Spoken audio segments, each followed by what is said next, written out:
Benarkah kerajaan Luwu benar-benar kerajaan tertua atau hanya mitos yang dijadikan sejarah? Pernahkah kamu mendengar bahwa kerajaan Luwu disebut sebagai kerajaan tertua di Sulawesi Selatan? Namun benarkah gelar itu benar-benar milik Luwu atau hanya legenda yang terus diwariskan dari generasi ke generasi? Banyak sejarawan percaya bahwa Luwu adalah tempat pertama manusia turun dari langit, sebuah kisah sakral yang tercatat dalam naskah Lontera. Tapi di sisi lain, sebagian peneliti modern justru meragukan kebenaran sejarahnya. Menurut sumber dari beberapa arkeolog, bukti fisik yang menguatkan keberadaan kerajaan ini sejak masa prasejarah masih samar dan belum ditemukan secara lengkap. Pertanyaannya sekarang, apakah kerajaan Luwu memang benar kerajaan tertua yang pernah berdiri di Sulawesi, ataukah kisahnya hanyalah mitos yang diangkat untuk memperkuat jati diri orang Bugis? Dalam video ini kita akan menyelami lebih dalam kisah penuh misteri dan keagungan dari kerajaan yang disebut-sebut sebagai pusat lahirnya peradaban Bugis di Sulawesi Selatan.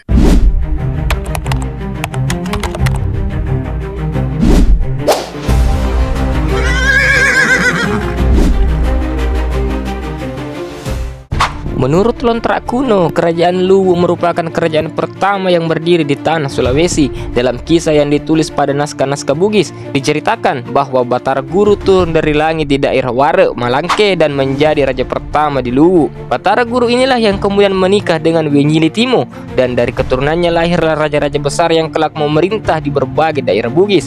Menurut sumber dari Balai Pelestarian Nilai Budaya Makassar, kisah Batara Guru erat kaitannya dengan konsep Tomanurung, yakni sosok suci yang turun dari langit untuk menata kehidupan manusia di bumi. Inilah yang membuat Luwu dianggap sebagai tempat pertama peradaban Bugis dimulai.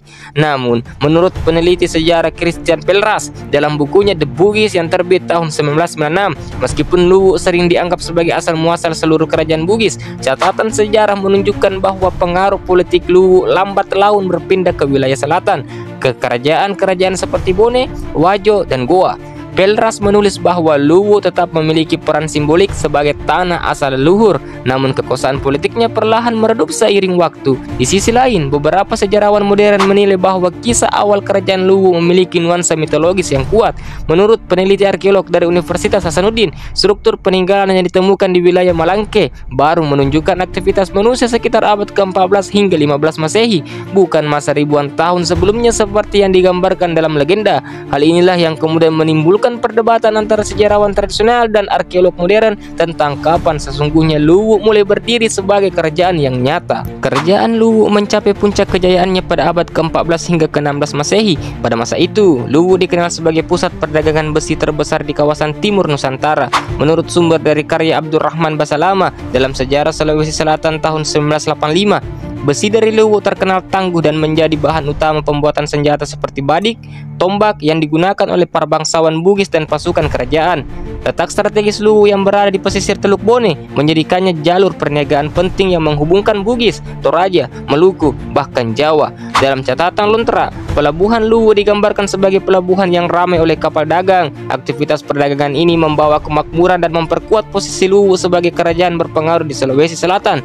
Raja terkenal pada masa itu adalah Datuk Luwu Lapatiware, atau yang lebih dikenal dengan gelar payung Alangkongi. Menurut sumber dari Museum Lagaligo di Palopo, raja ini dikenal sebagai pemimpin yang bijak dan memiliki kemampuan diplomasi yang tinggi. Ia menjalin hubungan baik dengan kerajaan-kerajaan lain seperti Bone dan Goa, serta mendorong pertukaran budaya dan ilmu di antara mereka. Pada masa pemerintahannya pula, pengaruh Islam mulai masuk ke wilayah Luwu. Menurut sumber dari Lontera Kerajaan Goa, Islam masuk ke Luwu pada tahun 1603.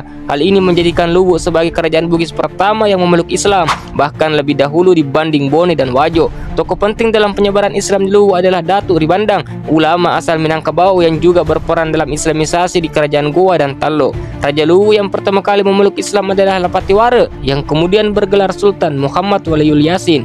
Setelah masuk Islam, sistem pemerintahan Luwu mengalami perubahan besar. Gelar Datu diubah menjadi Sultan dan hukum adat disesuaikan dengan ajaran syariat. Menurut peneliti Universitas Hasanuddin tahun 2021, perpaduan antara adat dan agama ini melahirkan konsep yang disebut adat tanpa salah, yang berarti adat tidak boleh bertentangan dengan agama. Nilai ini kemudian menjadi dasar kehidupan sosial bagi masyarakat Bugis hingga kini. Proses Islamisasi yang juga memperkuat posisi Luwu di mata kerajaan lain. Sultan Luwu dikenal sebagai tokoh bijak yang memadukan kebijaksanaan lokal dan nilai-nilai Islam dalam memimpin rakyatnya. Ia tidak hanya dilihat sebagai pemimpin politik, tetapi juga sebagai pemimpin spiritual yang dihormati. Hingga kini salah satu peninggalan terbesar dari masa kejayaan Luwu adalah Keraton Luwu yang berada di kota Palopo. Menurut sumber dari Dinas Kebudayaan Luwu, bangunan ini dibangun sekitar abad ke-17 dan merupakan keraton tertua yang masih berdiri di Sulawesi Selatan. Arsitekturnya menggambarkan perpaduan antara budaya Bugis dan pengaruh Islam. Bangunan keraton ini terbuat dari kayu ulin yang kokoh.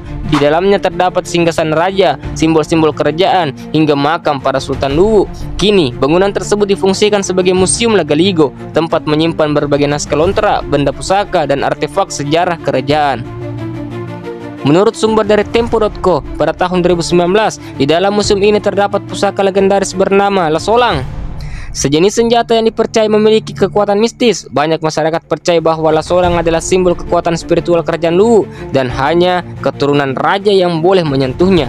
Mitos ini masih hidup hingga sekarang dan menjadi bagian dari kebanggaan masyarakat setempat. Kerajaan Luwu bukan hanya dikenal karena usianya yang tua, tetapi juga karena kisahnya yang syarat simbol dan kepercayaan. Banyak orang percaya bahwa Luwu adalah tanah asal orang Bugis, tempat di mana bahasa, adat, dan kebanggaan mereka bermula. Menurut penelitian Pelras, pada tahun 1972, dialek yang digunakan di wilayah Luwu merupakan salah satu bentuk tertua dari bahasa Bugis modern. Namun, tidak semua orang sepakat bahwa Luwu benar-benar kerajaan pertama. Sejumlah sejarawan modern menilai bahwa kisah awal Luwu memiliki unsur mitologi yang kuat, terutama karena tidak ditemukannya bukti arkeologis yang membuktikan struktur pemerintahan sejak era Batara Guru. Meski begitu, banyak yang meyakini bahwa legenda-legenda tersebut berfungsi untuk memperkuat jati diri dan legitimasi para bangsawan Bugis yang mengaku sebagai keturunan Batara Guru.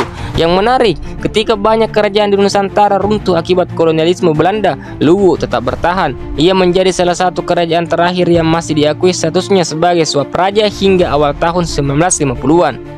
Sebelum akhirnya bergabung dengan resmi di wilayah Republik Indonesia. Dari sinilah terlihat bahwa Luwu bukan sekedar kerajaan mitos, tetapi juga entitas politik yang benar-benar hidup dan beradaptasi hingga zaman modern. Kerajaan Luwu bukan hanya nama dalam catatan lontera, tetapi sebuah simbol lahirnya peradaban Bugis yang kaya akan nilai dan filosofi. Ia adalah titik awal dari banyak kisah besar yang membentuk Sulawesi Selatan seperti yang kita kenal hari ini. Mungkin sebagian kisah masih diselimuti misteri, mungkin sebagian lainnya adalah legenda yang dihidupkan oleh keyakinan dan kebanggaan. Namun, satu hal yang pasti, mungkin tanpa Luwu sejarah Bugis tidak akan pernah sama. Teman-teman, kalau kamu suka dengan cerita sejarah seperti ini, jangan lupa tekan tombol subscribe, aktifkan lonceng notifikasinya, dan tuliskan pendapatmu di kolom komentar. Apakah menurutmu kerajaan Luwu benar-benar kerajaan pertama di Sulawesi Selatan, atau hanya mitos yang diwariskan turun-temurun? Karena dari komentar dan dukungan kalian, kisah-kisah sejarah Nusantara akan terus hidup dan diceritakan kembali kepada generasi berikutnya. Sampai ketemu di video selanjutnya. Salam sejarah.